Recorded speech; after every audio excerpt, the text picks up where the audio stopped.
Ego జనరల్గా ఒక మగాడి పరువు అనేది పోయినప్పుడు అందరూ కూడా వాడిని చిన్న చూపు చూసినప్పుడు వాడి మైండ్లో డిసిప్లిన్ తొక్క తోలు తోటకూర అనేసి అలాంటివి ఏమి ఉండవు, కనపడవు వాడి మైండ్లో ఒకటే రన్ అవుతుంటుంది. దాని పేరే ఆ ఈగో. అది ఒక్కసారి ఒక మగాడి మైండ్లోకి ఎంటర్ అయిందిరా అంటే వాడికి ఇంకేం కనపడవు. వాడి ముందర ఎవడున్నాడా, ఎవడైనా ఉన్నాడా, ఏమవుతుందా, వాడి పరువు పోతుందా, ప్రాణం పోతుందా, ఏం ఆలోచించడు.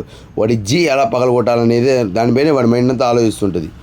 వాడికి కూడా తెలియదు మామా, చెప్తాడు మన రేంజ్ ఏంటో తెలియాలా, మనం ఏం చేయగలమో తెలియాలా, అంతే తప్ప ఈ డిసిప్లైను మోటివేషను తొక్క తోలు తోటకూర అనేది ఏం కానరు. ఇవన్నీ ఏముండవు.